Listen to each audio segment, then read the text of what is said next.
This meeting is being recorded.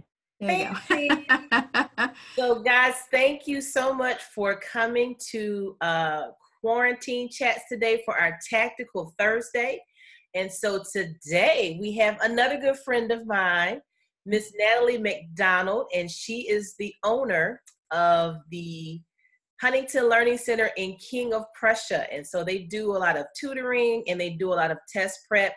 And so she comes and works with students at our school at Norristown. And also, you guys know I do some side stuff. And so we do some side stuff together too.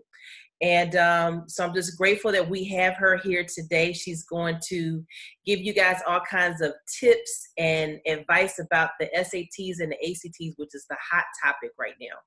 And so later, as we get through our day, Miss McDonald has a special talent or some side stuff that she does that I just found out about a couple of months ago that I was shocked. So I know yesterday when we had Mr. Who did we have on here the other day?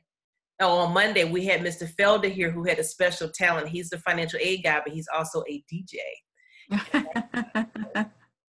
So you'll find something very nice and significant about Miss McDonald that you probably would be like, oh my gosh, I wouldn't have thought that about you. You don't know. So you all guys know the drill. These are my regulars. If you need to say something, you can go into the chat. If you want to unmute yourselves, you can. Miss McDonald, she's going to tell you guys how to interact with her and all that good stuff. All right. So the floor is yours, Miss McDonald, so you can go ahead with that earlier question that you had. Oh, well, thank you. As I was saying, Kimberly, I don't know if you heard me. I think you guys are awesome for making the time today to learn something and get an edge on everyone else as a sophomore when you have time to actually invest in this. So could you guys in the chat just put what your activities, if you guys have activities outside of school, whether it be choir, band, cross country, football, whatever it may be, could you just send something? All right, cool. So I see swimming and tennis. Nice. That takes a lot of physical activity. Anyone else?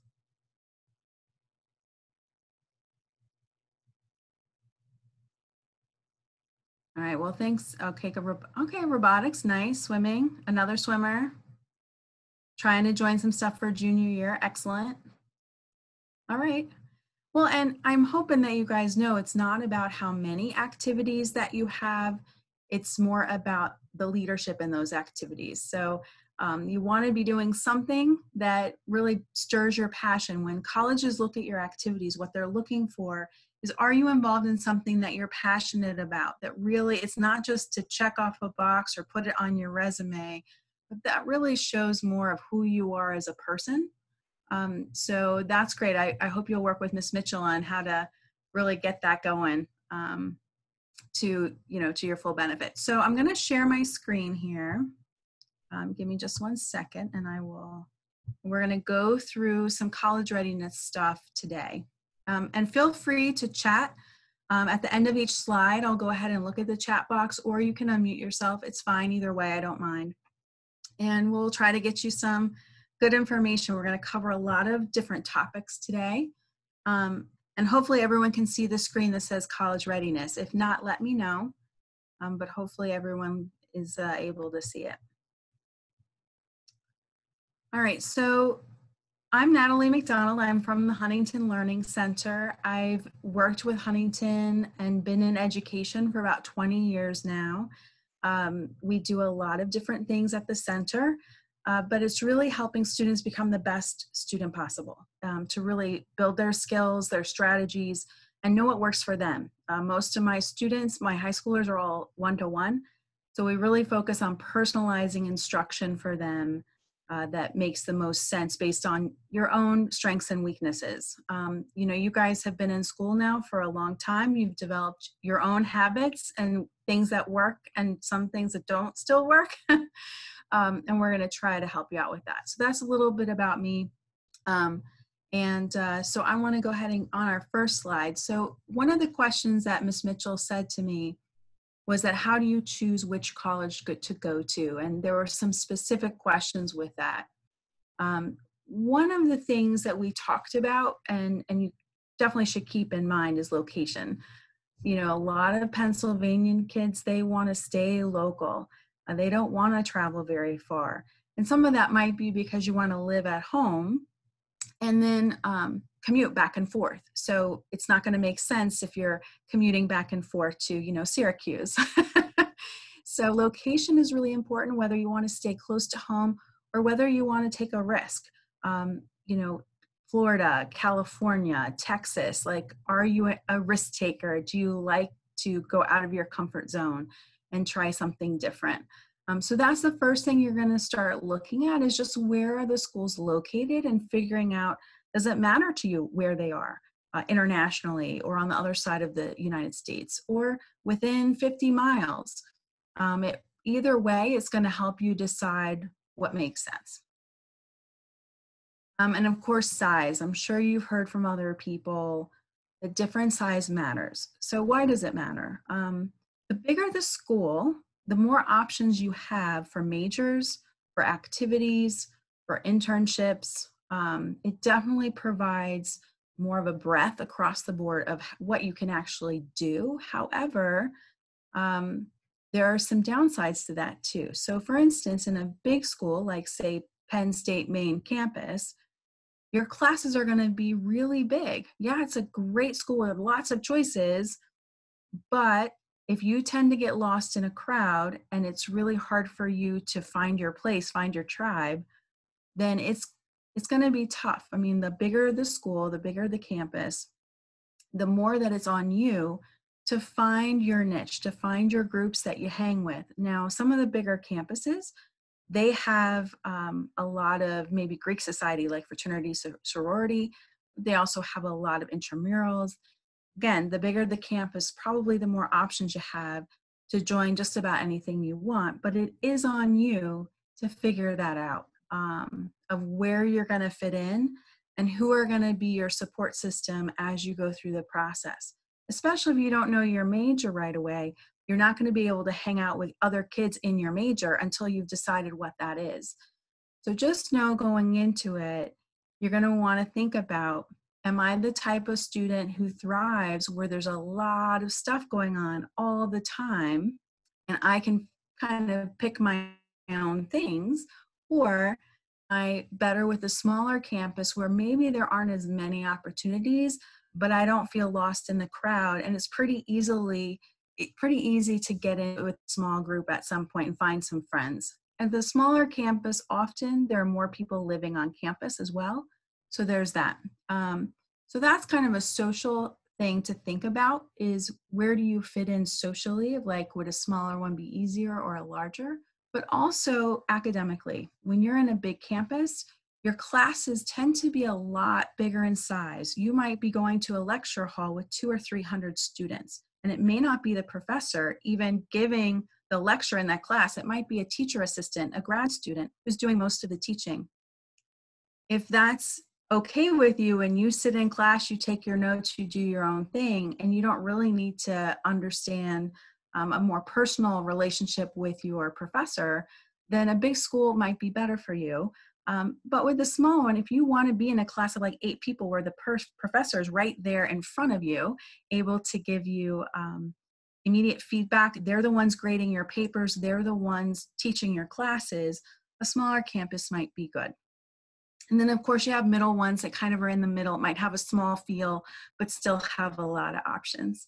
So if you haven't thought about the size of the school, I would start thinking about it. And the beauty of where we live, right outside Philadelphia, is that you have it with a pretty short drive away. You can visit campuses that are either super large or small schools that maybe it's not very big at all. I mean, my husband went to University of Virginia, which, you know, has 17,000 undergrads and 8,000 graduates. I, however, went to a school, a small liberal arts school that only had 1,200 kids on the entire campus. So we both had very different experiences, but we've been able to go with each other to alumni events over the last 20 years. And I've seen the pros and cons of that. I wouldn't trade what I did, and he wouldn't trade what he did, but we have a chance to actually share both of them because we've been together. So hopefully if you have any questions, let me know about that. And then there was a couple questions about, does a major matter if you don't know what you're majoring in? So I see there's a couple chats, so I'm just going to finish what I say about the major and then I'll look at the chat box because I can't see the chat up in front of me while I'm on the screen here. And you can just let me know too. I can read the questions to you. Oh, perfect. That would be great. So actually, before we do the major, Ms. Mitchell, was there any questions or comments from the location or the size? There was a question that says, I heard that class size narrows down later on your 4 years at the school. Is that true? Good question. Yes, to a degree. So for instance, if you decide you're going to go into communications and that's your major, the major may have a lot of kids. If you know the school is 20,000 students, even if you choose a major and you're doing your upper level classes, you still may have large classes. You may still have 50 people in a class. If you do something a little less popular, or more specific, like electrical engineering, let's say, you might have fewer, maybe 20. Whereas if you're at a smaller school, the difference is going from a class of maybe 50 down to a class of maybe 6. So again, it's all about scale. If you have that many kids, it's just going to trickle down. Yes, it will get smaller, but not the big, like if you go to a Penn State campus, University Park, let's say, your classes, even in your graduate, in your major, will still be pretty big, depending on the major you choose, if that makes sense. Is there anything else, Nicole, from that? Let me see if I can look.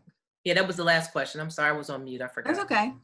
But yeah, you're right. They are going to narrow down. It's just how much are they going to narrow down? All right. So there was a question about what happens if I don't know my major. Is that going to matter for my college choice? So what I would say to that is, obviously, if you know and are really confident, not just that you have like, I kind of want to go in this direction, I'm not really sure, but like, no, I want to be a nurse, or I want to be a mechanical engineer, or I want to go to law school to defend, if you have a specific path that's very clear to you, obviously you're going to choose schools based on who has the program that you really are interested in for that path. But honestly, most kids don't know what they want to do in the freshman year. And the colleges know that most of their undergraduates are going to change their major 2 to 3 times throughout their career. Very few students come in knowing what they want to do. Or even if they do feel like, I think I'm going to do this thing, it's very frequent that they switch their idea after taking 1 or 2 classes in that area. So I wouldn't allow, well, I don't know what my major is going to be, so what do I do with deciding where college to go to? I would say go to a college that has several programs, of which some of them you're like, you know what, there are like 4 or 5 choices here that I'm really excited about investigating. I really want to look into it. That's why most colleges require you to do general courses in all the different subjects, right? You have a math, you have a science, you have a social studies, you have an English.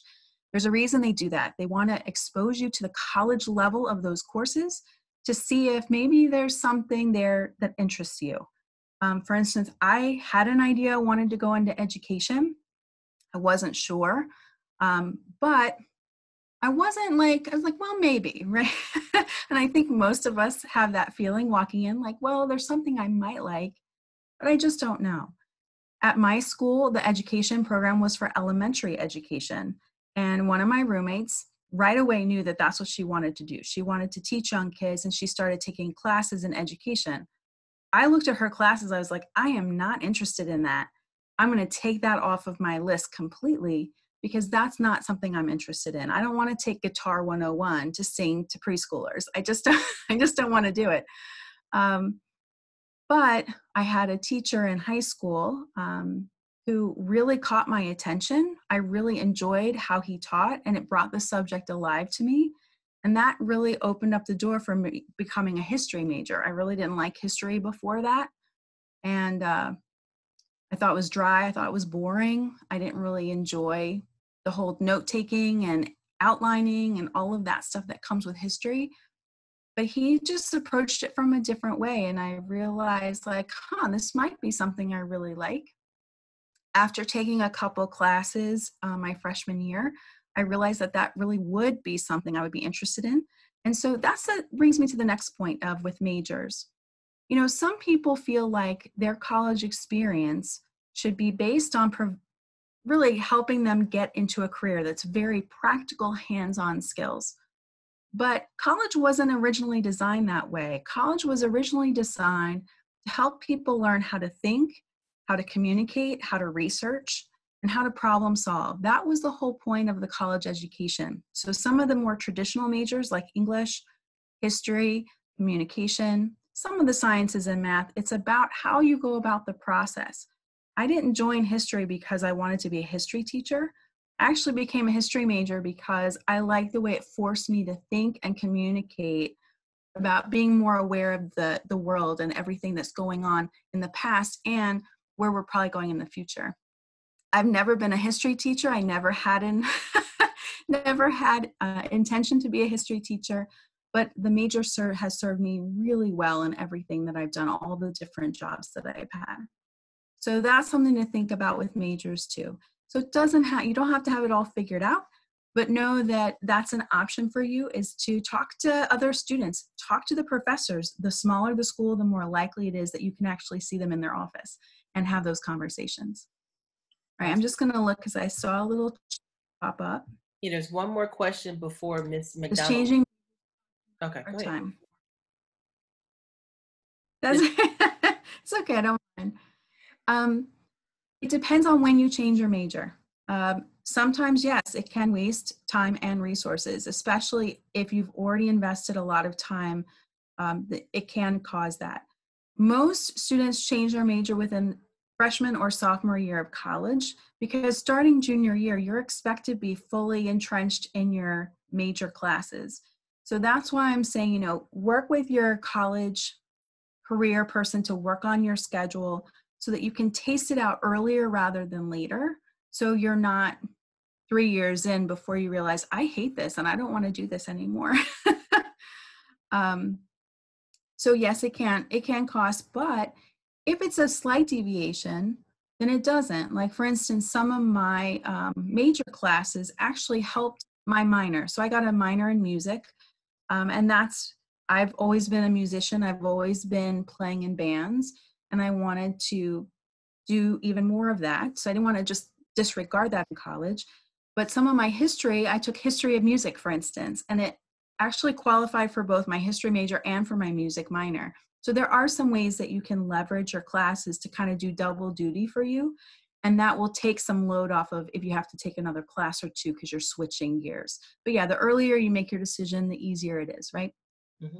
So you guys are asking some great questions. So what we're going to do is hold off on the questions that you have so that Ms. McDonald can talk to you guys about the SAT, ACT, because we do have the expert here. And then when she finishes that part, then we can go back to your general questions. Is that okay? That sounds good. And the last one I see, can you get behind? Again, it just depends on how late in the game you're making that change. And talk to the counselor at school. Like they'll help you through that process. All right, so just two more things I'll quickly touch on. One is mission. The school will rub off on you. Their mission statement, the environment of the school will rub off on you. And it's going to be lasting. So make sure you're in line with what the school stands for, what their mission is, how they go about doing things, how they support you, not just in school, but as an alum. So start thinking about that too, because no matter, you're like, oh, I'm just going to the school, they won't rub off on me. That's not happening. They're going to rub off on you and you're going to drink the Kool-Aid. Mm-hmm. Just make sure it's the Kool-Aid that you want to drink.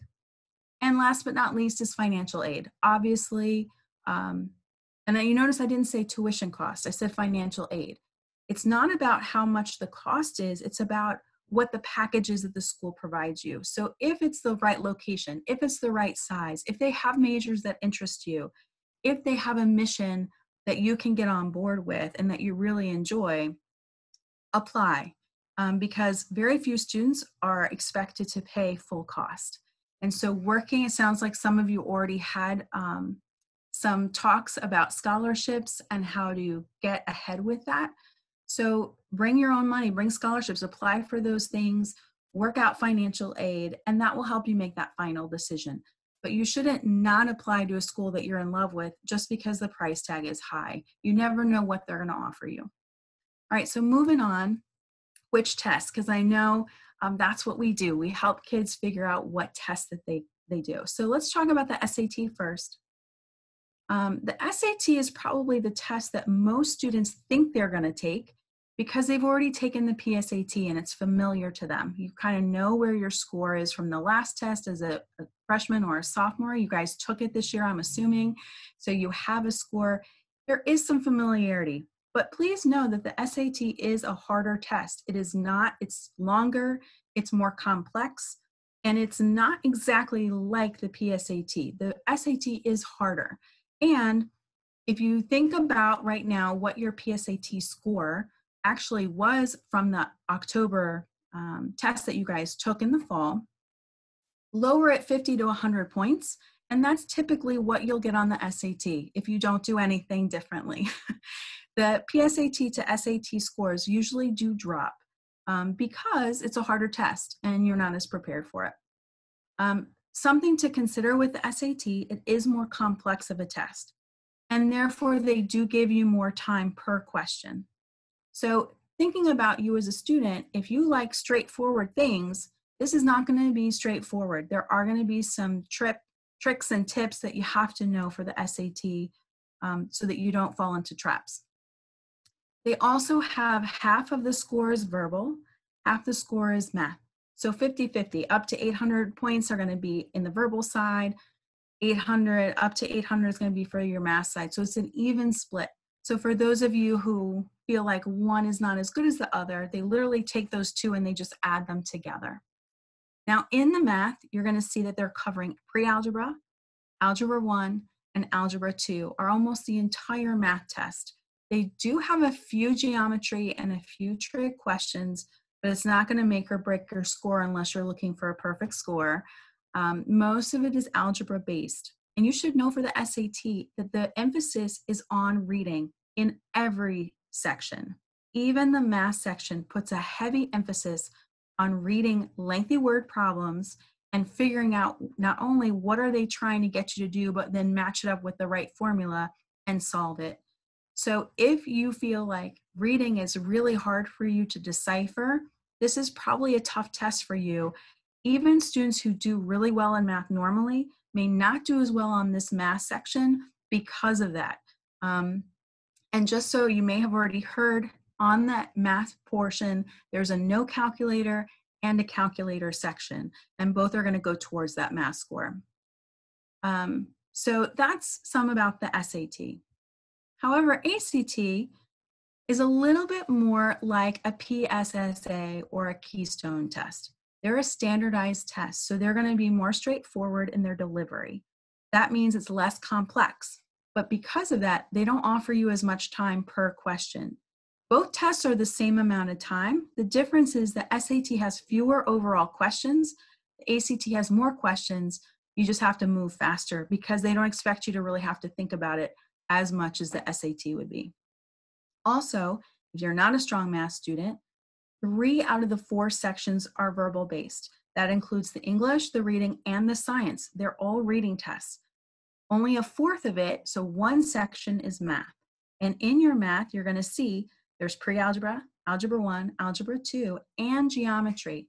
So where the SAT only has a few geometry questions, ACT has more like 18 to 20 geometry questions. So if you like geometry, you did really well in that, it might be easier on the ACT.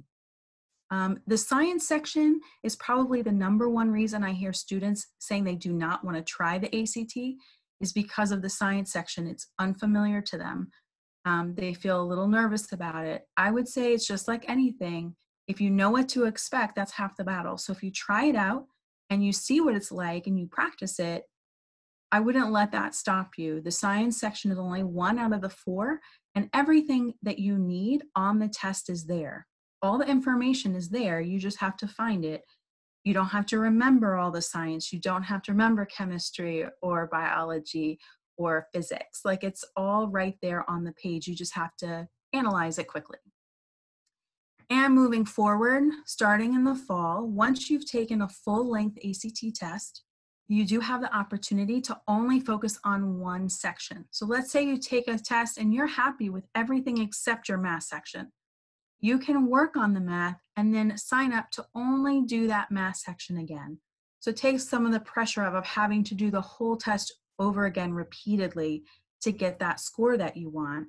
And ACT is going to super score. If you take it multiple times, they're going to automatically super score and send that to the schools for you. So I would say, depending on knowing yourself, how you felt about PSSAs, how you felt about Keystones, how you felt about the PSAT, those are all going to be factors into deciding which test is best for you. Now, a lot of students take both tests, and a lot of guidance counselors say, go ahead and try both. It can't hurt. But I would say, once you've done a practice of each one and you kind of see how they feel, pick one, stick with it, and do as much as you can to move that score. I'm going to check to see if there's any comments from this last one. No comments. All right. So hopefully, if there's any questions you guys have about which test, let me know. But I'm going to move on to just how do you prepare. So let me get to, before we talk about preparation, a lot of discussion with test optional right now. Test optional, when you look at collegeboard.org and you see your school and the test ranges, for instance, they may say the range of scores for SAT, let's say 1110 to 1350, or ACT 24 to 30. That just shows you the typical types of scores of students that attend their campus. It doesn't mean that they won't look at you if you're lower or higher. It just means that's typical. So the lower your score, the more you're going to have to rely on your GPA and the types of classes like AP and honors to help balance that out. But they will consider you, again, if you're at the low end of the range, but you love everything about the school, apply. Naviance, I know Ms. Mitchell will help you guys get onto Naviance so you can see what typical Norristown kids do at the different campuses, what their GPA is, what their typical test score is, and that'll help see kind of how realistic or unrealistic your college choices are. And something to keep in mind, there's a lot of talk about test optional right now because of the situation with tests being canceled. Test optional does not mean test blind. What does that mean? Well, it means that schools still will accept scores and they still use it in their admissions process. So right now, before COVID-19 happened, only 6% of all colleges were test optional. That's not very many, so very few were test optional. That means that you could submit your scores, but you didn't have to. They would still look at you and you could still be admitted without a test. But what does that mean? That means that if you don't have everything else in line, it's going to be hard without that test score. So if you're a really strong student, you have a high GPA, you take a lot of rigorous classes, you have good recommendation letters, you are a leader in other activities, you seem like a really solid contribution to their campus, they're still going to be interested in you. However, I will tell you that a lot of merit-based scholarships, a lot of the financial aid available to students right now are because of test scores. So if you don't have a test score that you're submitting, that's going to be a problem for getting dollars later on. So if you don't have, your grades aren't as good as you want, or maybe you didn't take those AP classes, that means a good test score could really help your case. Even though it's not required, they will see it as helping your case if you score well. So just keep that in mind as we're going into, I know a lot's changing for next year as to what schools are looking at. For you guys as sophomores, it's not going to matter as much because they're going to have it figured out by next year anyway. ACT is going to be offering online versions of tests, and probably under, let's say, public pressure, SAT will finally figure out how to do online versions of these tests as well. So by the time you guys are applying, we'll have figured this all out and you will be wanting to take that test because very few schools actually do test optional. I already said that, so I'm going to move on. All right, so let's get into preparing for the test. Let's talk about the reading and vocabulary section first. Both tests, no matter which one you decide to take, reading and vocabulary is a major part of it. Now, some of you may have gotten those thick college level books that you're working on and going through the practice problems and learning the different rules, and that's okay. But I will tell you, one of the best ways that you can get better with reading is to do more reading. Now, I don't know, some of you, and I'll be interested to hear in the chat of which of you are readers and which of you are not. If you are an avid reader and you love reading, you can love reading, but if you're not reading the right types of things, it's not going to help you for your test in the same way as if you're reading specifically things that are going to help you. The vocabulary is tough on the test. If you don't know the vocabulary that they're using in the reading or the English, it's going to be hard to know how to decipher what option makes the most sense. So what I advise my students to do is a couple things. One, you need to read through the entire passage before you go to the questions. That means you're not going to the questions first, reading all of them, and then trying to read to answer those questions. It doesn't work very well. By the time you finish reading all the questions and you go to read the passage, you've forgotten half the questions already. So the best first step is to practice just reading through a passage and marking it up. Underline the main ideas, the key words and phrases. This does not mean underlining entire paragraphs. That's not helpful. If you're a highlighter enthusiast and like to highlight everything, that's not going to help you on this test. So start reading journal articles. And when I say journal articles, I'm not talking about Cosmo. I'm talking about things like The Economist, National Geographic, The New Yorker, Atlantic Monthly. Ones that are written for a higher level of sophistication, because the passages, the articles in those magazines tend to be about the same length as an SAT or ACT passage. And you're going to see vocabulary in them that probably are going to be unfamiliar. So whenever you get to a word that you don't know, highlight it or write it down. And at the end of the passage, look up those words and start building your vocabulary from those passages. So if you don't have access at home to any of those things, the library is a great thing to use, either at school, and Ms. Mitchell, you can say whether they can do that easily through the Norristown High School Library or your public library. I know if you have signed up at your public library, you can access a lot of the stuff online, or you can even do it through college campuses. If your parents have alumni associations with any of their alumni colleges, you can get articles through them too. Some of these publications actually put it online, so you can read some of their articles online too during this time. And if I can interject for a second, you guys Sure. might want to reach out to your teachers, because we've been seeing a lot of emails about different colleges actually giving students access to their library for a certain amount of time. And your teachers may know of some other resources that are available for you guys to read some subscriptions for these papers or journals that normally are a fee, but a lot of them may be free now. So check with your English teachers and Mr. Smallbot. Right, because there are a lot of books, and what I'm taught, you don't read long literature chapter books on either of these tests. They're short passages, they're 2 columns long, maybe 2.5, and then you're answering 10 questions. So again, you're thinking about, did I get the main idea? Do I understand the vocabulary? Am I looking it up?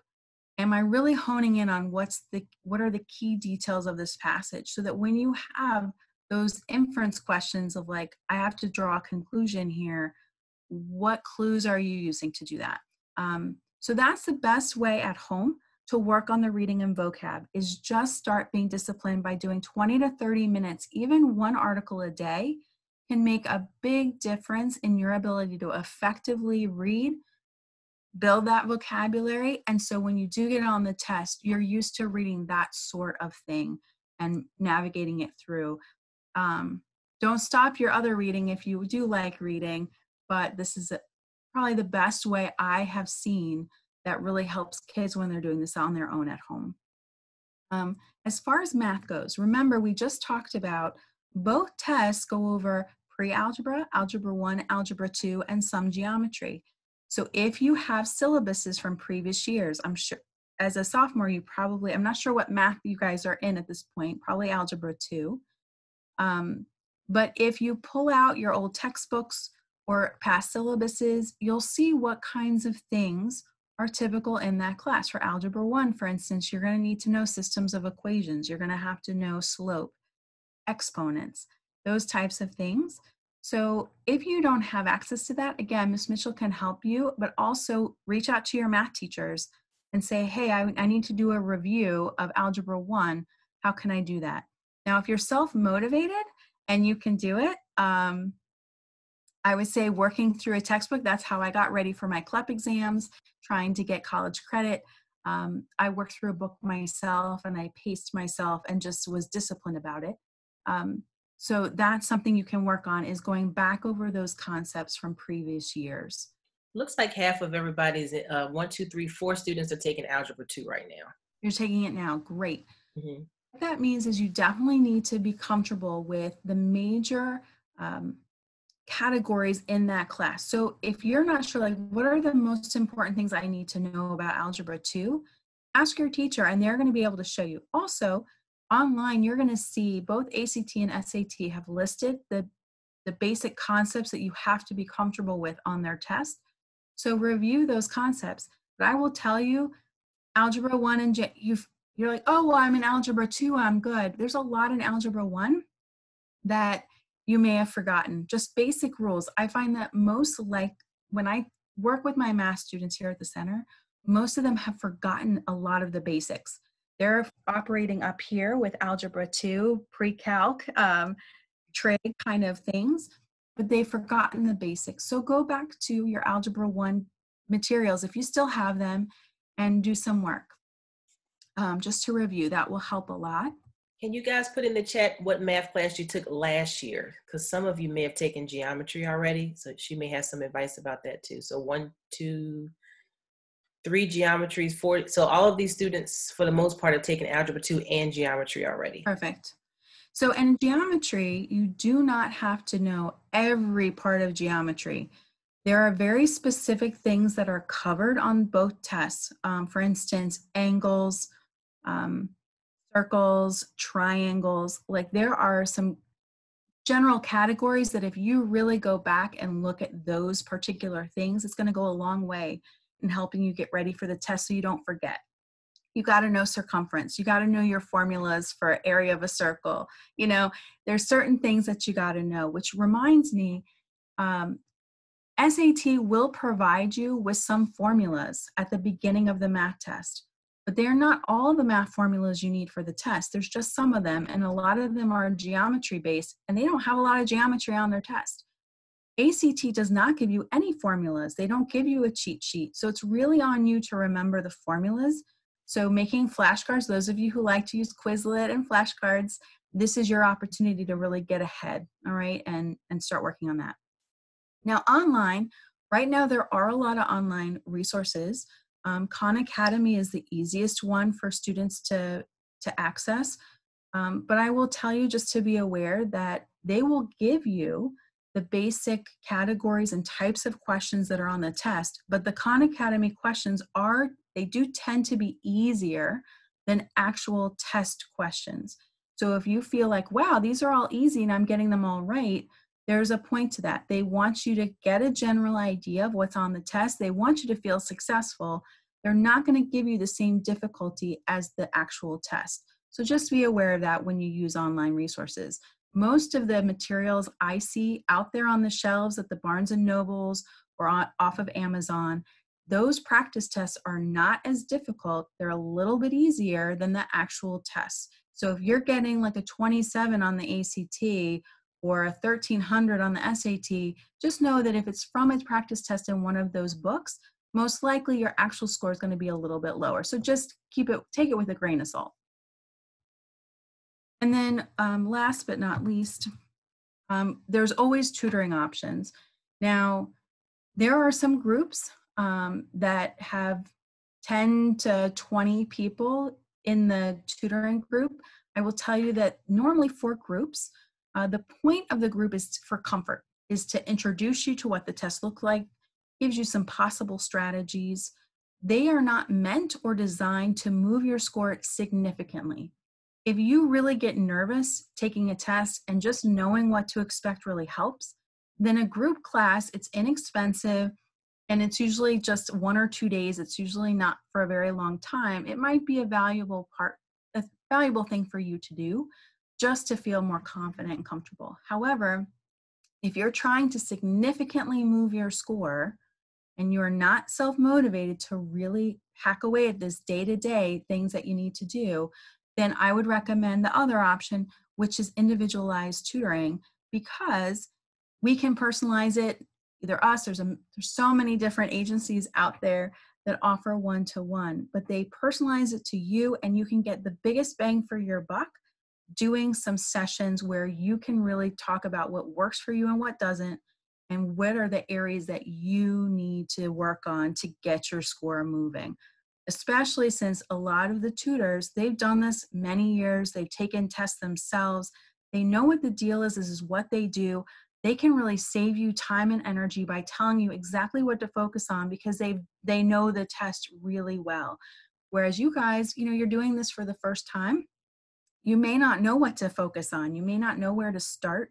It helps having a guiding hand. So if you guys are feeling like you're trying the online thing, you're trying to do it yourself, you're not really seeing the scores getting any better, or you're not feeling comfortable, reach out to someone for a one-to-one to see how they can help you and really utilize your time wisely. All right, now we're up for questions galore. So if you've been holding off on sharing questions or comments, feel free to right now. And the questions can be related to the SAT, ACT, or you did have some questions earlier about some general college stuff. So while you have the expert in the room, take advantage of this time, guys.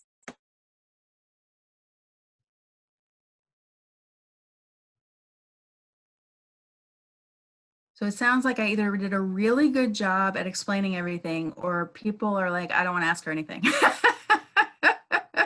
Hopefully I did a really good job. Oh, no, they'll come. They're thinking. Okay. It'll be like an avalanche, which is great. Well, while they're coming up with their questions, since most of these students did take Algebra 2 and Geometry already, and I'm sorry if you said this and I missed it, do you have any suggestions as to when they should take the test? Like, should they take it in December or should they wait until the spring to take it? Oh, that's a great question. I would say that since you've already taken the math that you need, Algebra 2 is the last math class you need for this test. I would say earlier is better than later. Why do I say that? Well, because the longer you get away from these math classes, the harder it is going to be to remember them. They're not as fresh, and the more review you're going to have to do. Students who go into pre-calc, it actually works against them on this test because it's like having 2 separate math classes. You got to do your pre-calc or calc, and you have to review all of the math that you need for the test. The reading and English, where you are now at the end of sophomore year, again, should be pretty much where you're going to be in junior year. For those of you who do fall sports, and that's the busiest time of year for you, I would recommend either doing it in August or September, finishing your sport, and then in the spring, as soon as your sport is finished, start planning to do, plan to take the SAT or ACT, either one, whatever you decide to do it right after your season is over. If your sport is in the spring, like I think swimming is a fall sport and tennis is a spring, if I remember correctly. I don't do either one of those. So, but if you're super busy in the spring, take it in the fall. There's no penalty for taking it earlier rather than later. And honestly, like I said, junior year ramps up and it kind of goes at a breakneck speed. So if you already have your scores in place and when you start applying for schools and start thinking of where do you want to visit, you already have scores under your belt that if that's going to be a good fit for you, and you can visit schools in the spring more intentionally and judiciously. So I say the best time to take it for most sophomores is at the end of summer when they've had the summer to really work on the skills, and then they take it in the fall. So when you say August, do you mean this coming August, like 2020? Yes, I mean this August or this September. So guys, just to give you a heads up, if you do decide that you do want to take it this fall, because they've canceled a lot of the SATs and ACTs, from what we've heard from College Board, who does the SAT, they're going to give preference for the August and September tests to students that were already registered. So you can go ahead and shoot your shot and register. Just don't be surprised if it happens to fill up because they're giving priority to those other students. But hey, go ahead and shoot your shot and see if you can get in early if that's what you want to do. So there's a question about what if you're in sports during the winter? Usually winter sports start middle to end of November, I believe. If that's not right, let me know. But I would say study and take it in the fall if at all possible, because that means your sport's not over until the spring. And like I said, spring socially at school is just as busy as academically. Those of you taking AP exams, that will be in May, and then you have finals in June. So there's a lot going on in the spring with prom and you name it, fill in the gap. It just makes a lot more sense. The earlier you can get this wrapped up, the better for your sanity and anxiety level. All right, so I see, is it true that if it looks bad, if your SAT and GPA don't match up? All right, so yes, it is going to be a challenge. You obviously want your GPA and your test score to match, because if you have a 1400 but a 2.0, what that shows is that you're lazy. It just shows you're not applying yourself. So that means you have to do a lot of explaining in your college application on the essay of like, why do I want to go to this school? That's something you're going to have to address so that they don't disregard you of like, well, yeah, they're really smart, but are they really going to engage in our community? You have to think from their perspective. They want to know if you're going to be a participating member of the community to make them stronger as a school and actually give their school a good name. If you're not interested in working hard, that's something they're going to be concerned about. So you're just going to have to address it. The opposite is, okay, you have a 4.0 but 1,000. That means you work really hard to get your grades, and your grades are probably subjective. They're not as realistic as if you didn't work hard. So they're going to think, okay, this person, maybe they're not as naturally talented, they just don't, it doesn't come naturally to them. They have to work hard for it. But that may be okay because they're going to work hard on our campus. Again, I would just address like, hey, I work really hard. I don't miss any opportunities. I want to take advantage of everything given to me to make myself a better person. So either angle, I would definitely address it in your application process. And a lot of the schools that you're going to look at may have interviews, and that's something else to talk to them about in the interview so they get a good sense that you're a complete student and not like, well, one part of you is okay, but the other part isn't, if that helps.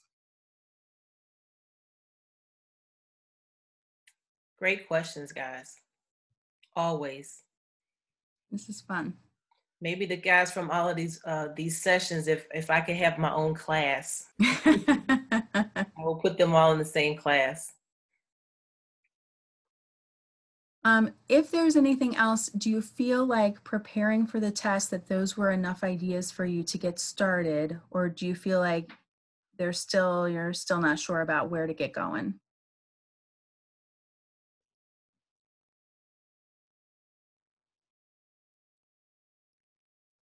Are you asking the question, or is that in there? Oh, I was just asking. Oh, okay, because I was like, I don't felt like the things I went over for reading, vocabulary. I mean, unfortunately, most people are not readers at this point, and I don't know if you want to share whether you're readers or not, but I see the vocabulary issue of just not having enough vocabulary to really know what's being said in the passages or in the answer choices. Like one word can throw you off. So the more you can build vocabulary, the better you're going to feel later on. And you guys have to remember too, like the whole point of this test is to give an objective view of Can you be successful in school? Can you read effectively in a short amount of time? Can you answer questions? Can you problem solve? Because, you know, these are very short passages, but think about what college is going to require of you. You might read 50 to 100 pages between classes, and you have to boil down what's important and be able to then take a test or a quiz or do a project. So this is just one way that the school sees whether you're ready for what the rigor is at that school. That's why Harvard is asking for a much higher score than, you know, Bryn Mawr College, although they're both good schools. Extra study tips. Okay, well, I think, Rachel, what you shared with me before we got started on this call was that you use Quizlet, you do flashcards, you really try to memorize the information. And that's pretty normal.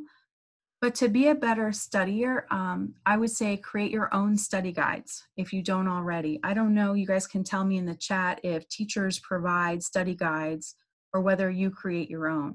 But coming up with your own study guides, not just in an outline form, but even for those of you who are visual, draw yourself pictures or flowcharts to really have that.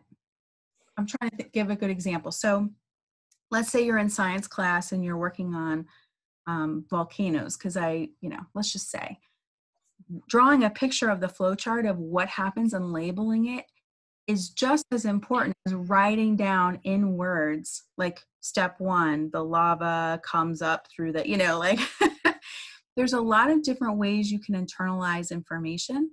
The more you make it like a story for yourself is better. So if you are dependent on teachers giving you study guides, I would say before you even look at the study guide your teacher gives you, create your own.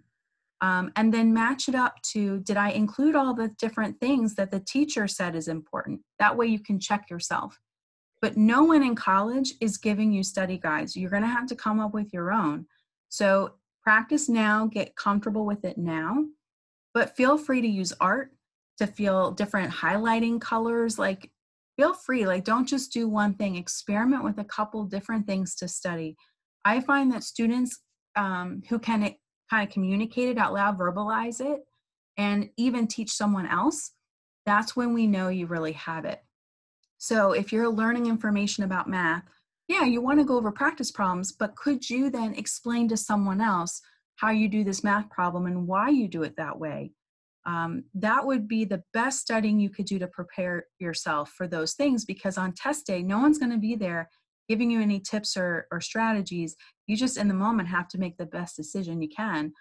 Well, how do you do that? Well, I know this stuff because not only did I practice it, I really internalized it. So I know when I see an exponent, this is what I have to think about. Or when I see a semicolon, this is the rule that I have to associate with that. So the more you really get in charge of your own learning, that's the best way you can study. I hope that helps. There was another question right before that, but it blended into another comment. Oh, okay. That, how do you suggest to stay motivated to prep? And that's from Johnny. That's a great question. I think it depends on what motivates you. Like right now it's tough because as, a 15, 16-year-old, it's hard to think far into the future just because that's not how your brain works really. You don't really get that set of brain development till later on. And so it's nothing personal. It's just the way your brain is set up.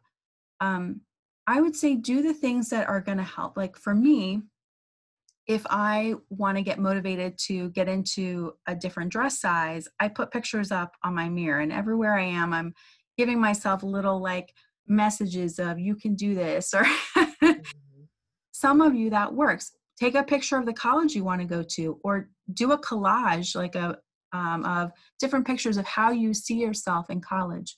What are the scenes or the pictures that make you think, oh yeah, that's what I'm working towards. So that might be a good idea. It might be journaling. It might be coming up and writing down all the goals and the reasons you want to go to college and how you think college is going to benefit you and what it's going to look like after college. Like, again, kind of getting this vision board, so to speak, whether it's visually in pictures, whether it's written down in your journal. Talk about it with friends. I find that If I need a jolt of motivation, talking to my friends really helps because they're all motivated for something too, and they can boost me up like, Natalie, that's a great idea. You should totally do it. And then sometimes they'll send me emails or text messages, or someone just dropped a card off in my mailbox yesterday of like, you can do this, you know? So inviting other people, friends and family into the circle to keep you motivated might really help too. I see a couple of questions. What do you consider excellent and decent scores? So SAT, the 50th percentile, so middle score is a 1050. So that means, I don't know if you guys are familiar with bell curves, but bell curves, you know, the height of the bell curve where most of the people actually score is between like a 950 and an 1150. So there's a lot of colleges that are just happy with those scores. But if you want a more competitive school, that's when you get into 1200, 1250, 13. So those are good scores. So I would say 1050 and above would be considered good.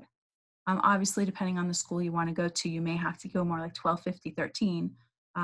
And that's largely dependent on the schools you want to go to. They're going to tell you what a good and excellent score is. As far as ACT goes, the 50th percentile is a 20. So a 1050 or a 20. And their spread, their average spread is like 18 to 22. And once you start getting into 25 or over, that's really when you start differentiating yourself from the pack as an above average student. As far as ratio of GPA to test scores, Rachel, I think that's a mixed bag here because it depends on where your GPA comes from.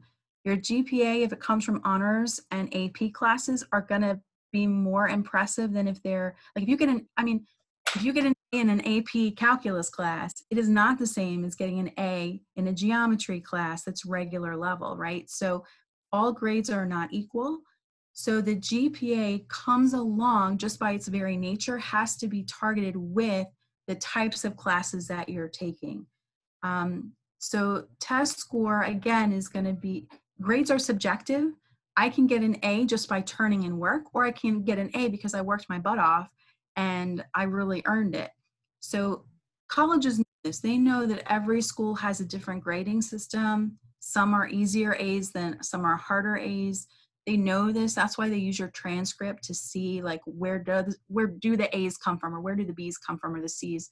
If you get a C in an AP class, that shows that you're willing to take a risk. An A in a non-AP class, you didn't take the risk. So there's a lot in GPA that you have to think about. So that's why most schools, I think, look at them kind of together. It's not really like, well, what percentage of the decision is test score and what percentage of the decision is GPA. They kind of use it, I think, together of like, how are you as a student? And then they look at like sports and your recommendation letters and, right? So they're going to look at other things. They're not just going to look at that, but that I find that when I speak to admissions counselors, they kind of look at it as a whole. Who are you as a student, objectively and subjectively, if that helps. Tips on balancing school, sports, and personal time. Yes, that's always the battle. That doesn't change the older you get, by the way. You are always balancing something. I would say right now your identity is wrapped up into who you are as a student, and that involves time in other activities. Like, that's a good question. I think it's hard because not all of us have figured it out yet. But it depends on, are sports going to be your lifelong passion? Are you going to do sports in college? Are you going to become a professional athlete? Juggling athletics in high school is actually much easier than juggling athletics in college. So if you're not expecting to get into Division 1, 2, or 3 school, and you're really just going to do intramurals, then spending a lot of time in sports, although you may enjoy it, may not be the most valuable way to use your time. I think, yes, like I said, the sports, if you're going to keep playing in college, that's how you get the scholarships typically, is if you play in college. I mean, I got a music scholarship, so I can tell you I was on the road constantly traveling, doing musical gigs all over the state of California, because that's where I'm from. And it was hard to juggle school, and I'm a good student. So I went in there with all kinds of good study strategies, but it was really hard to juggle being a musician on the road all the time and doing all my classwork. So it's definitely not easy. So take that into account. Like if it's a passion of yours and you want to do it, you'll make it work. And the school will help you too, to a certain degree, but it's really on you. So just make sure you have a good support system in place and that you're deciding that that really is what you want to invest your time in. You know, you can't do this like half-heartedly. It doesn't work in college that way. It's too hard otherwise. And before you move on to the next I question, hope I that- know earlier I asked you guys to, as you got to know Miss McDonald, try to guess what other side passion she has, whether it's a side job or a gift, a talent, or skill. So if you guys can go in the chat and guess, that would be great. That if you've gotten to know her a little bit. She writes books. I love it. Thank you.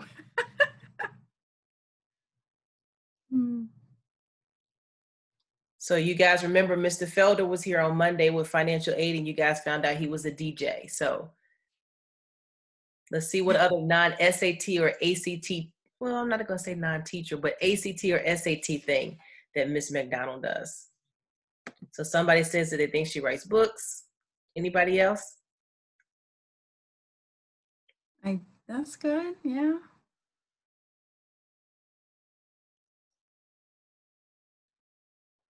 Anybody else? Going once, going twice. I know we're over, but okay, something in music. Yeah. That sounds about right. Okay, I'm waiting for one or two more guesses here, and then I'll answer all of them. That's fun. All right, so I'm not a DJ. That's hilarious. I don't think anyone would want me to try that. I will say that I've not written a book. However, in high school, my teachers said that I would at one day write a book, and a lot of my friends feel like there's coming a time where I will write a book, but I haven't done that yet. I do paint. I do, but not very good at it. I just do it as a hobby. I have been in a band as a lead singer, and I don't know, Miss Mitchell, what you had specifically in mind. Are you talking about that I'm a minister? Yes. So I'm an ordained minister as well, and I do a lot of ministry on the side, but that's cool. So thanks guys for participating. Is there any other thing I can answer for you or say to you before we part ways today?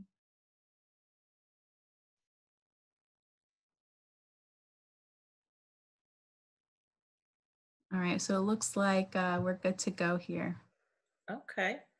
So we just want to thank you, Ms. McDonald, for taking time out of your busy schedule, because her schedule is very, very busy, to come and talk to us about SATs and ACTs. And just like I said before, we met because Mrs. Donald has had a number of clients from in the area, but definitely some from Norristown area school district. So she was talking earlier about, you know, if you get to the point where you're doing your study groups and you are working with, you know, friends of yourself and you just can't kind of figure it out, you might want to reach out to her and just see what kind of services that and options that she offers there at the Huntington Learning Center, whether it's tutoring or whether it's SAT prep. And definitely if you have a friend that's looking for something, I mean, she's right down there, right off of DeKalb, right when you cross over, what bridge is that? The Bridgeport Bridge in Norristown? Exactly, it's Bridgeport, yeah. Right across the street from the Chick-fil-A, because as soon as I leave her place, I go over to the Chick-fil-A every time. Yeah. So she has her contact information here, guys, so you can reach out to her and see if she has some options for you. Every now and then, she does do some work, because I know we have a new Gear Up program that's coming up, and so I'm sure that she's going to be working with them as well. So, you know, we could try to see if we can slide you into one of those groups as well. So just thank you again so much, Natalie, for coming and talking to our students. So everybody, if you can unmute yourself or say thank you in the chat, because that was a lot of good stuff that she gave to you guys. Thanks, guys. I really enjoyed being here today. Thanks for listening to me go on and on. It's kind of weird doing it via Zoom, but I appreciate you hanging with me. And just know that we are doing virtual classes if you're interested. We've been getting really good results. We get about 200 points on the SAT improvement, and we get about 5 points on the ACT, which is just craziness. So it really changes everything. So if you want to talk to me more, reach out to me, and I'm happy to give you a more personalized approach, okay? So have a great day. I really appreciate being here. Thanks, Ms. Mitchell. I really like the opportunity. It was a lot of fun. Thank you. And you guys hang on. I know she's going to hang up, but if you guys can hang on for one more second, because there's some announcements that I want to give to you guys. So thank you so much, Mr. McDonald. I'll talk to you soon. Thanks. Okay, sounds. Oops, she hung up. All right. All right. So you guys are still here. So listen, next week is going to be our third week. So I'm so grateful for you guys to be in here. And so next Monday, I would like you to bring a friend if you can. So tell one of your friends or somebody in your class to come on, because you guys have been getting some really great information. So next week, I'm going to change the way that I send you guys invites. I'm going to send you guys an invite on Google Calendar, right? So do you guys actually use your Google Calendar? Can you put in the chat if you use your Google Calendar?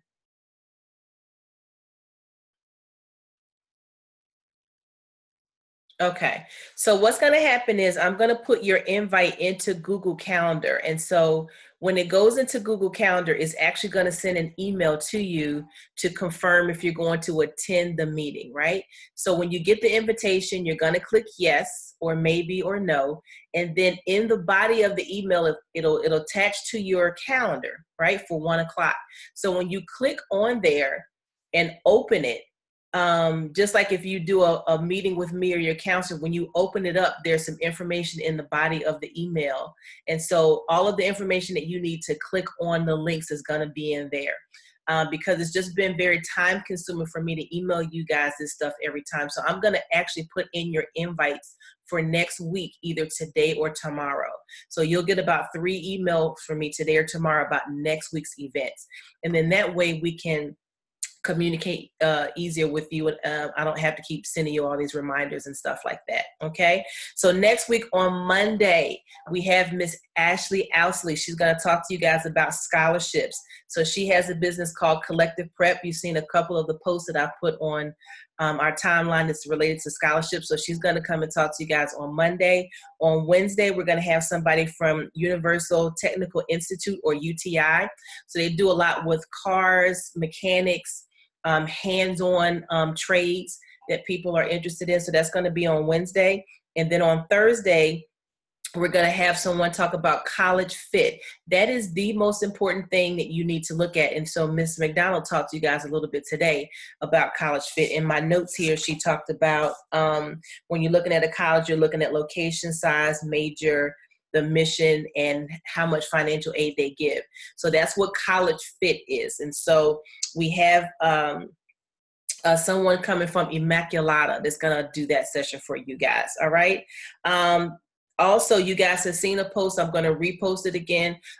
Nice question, Johnny. How should we bring a friend? If you can just tell your friend to hit the link in my bio for quarantine chats. And if they're not on Instagram, to find one of those old emails, or maybe I can email it to you again, that has the link for quarantine chats. As a matter of fact, I'll just put it in here for you now.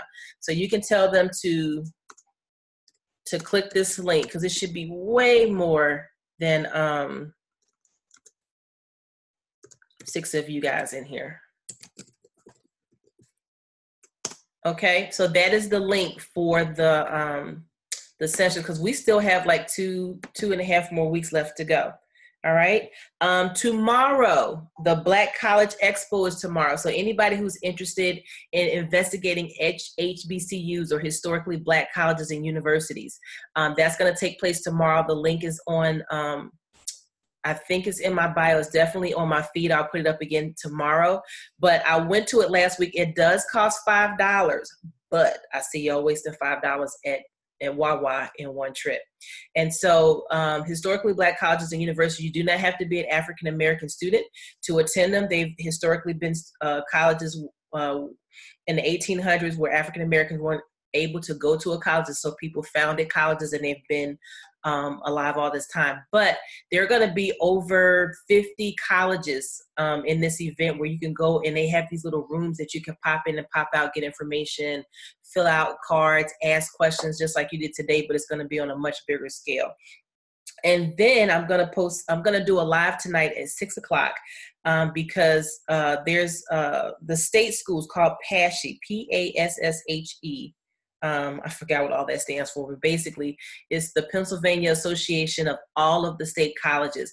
They're going to be having a virtual conference. It started today at 1 o'clock. I didn't tell you guys because I didn't want to get you guys confused, but they're going to do whatever session that they did today. They're going to do it again next week. So I'll post that, but you definitely want to engage in that. So what I will do, I will email everybody who was here today the links after we finish. But they're going to have 2 classes that you need to sign up for. One is an Admission Survival 101 class. That's going to be next week. And then you're going to meet the PASSHE team, which means you're going to meet an admissions counselors from every college that's going to give you guys a spiel or a presentation about their school. And so that's a great opportunity for you guys to find out about those. So actually, let me go ahead and pull this up on my computer. I'm going to go ahead and give you guys the link right now. So I thank you guys for being so patient and waiting. So let me get this for you.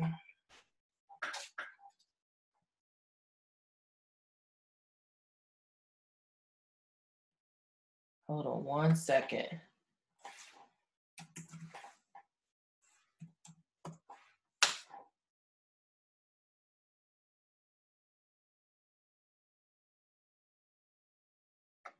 Here it is. Okay, so I'm going to put that in a link for you too. So while I'm typing this in, are the college visits we're going to go to this school year going to be rescheduled? I hope so. Immaculata, so they're going to be here next Thursday, so that's going to kind of pseudo replace it. And then we had Lebanon Valley last week, so it really just depends. So I still have your money. I have it all locked up. I have everybody's name on it, so I will give you your money back if we don't go. But pretty much everything just kind of depends on what the governor and different colleges, you know, say about having people on their campuses. Okay, so you guys are going to be the first people to get this. This one is free. So I definitely would do this one, but the one tomorrow is from 1:30 to 6 o'clock. And I did it before, and it is well worth your time. Even if you're not interested in going to a HBCU, just to kind of see what a virtual tour or a virtual conference is like, because even when we start back in the fall, everything is going to change on how people interact in big groups. And so there may be a lot of events that they're not going to allow to take place because they're too big. And so more and more colleges are going to be doing the virtual thing. So if I were you, even just to jump on there just to see what the experience is like. So I just gave you guys the website for the PASSHE conference that started today. And they'll have 3 more sessions of it. So you want to pick 2 sessions. You want to pick, they have one on the 19th, which is Meet the PASSHE team. That's number 1. And then the second event, you can either choose from the 12th or the 26th. So when you guys click this link, there's a flyer that's going to pop up. And so you want to pick 2 options, okay? So does anybody have any final questions? You guys have really been hanging in here with me today. Really appreciate it.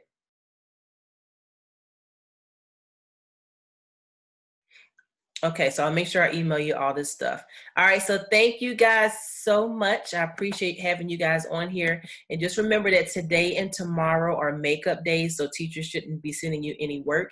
If you have any questions or anything, make sure you reach out. But make sure you bring one of your friends here next week, all right? So thank you guys so much, and I'll see you later, all right? All right. You're welcome. You're welcome, darling. You're welcome.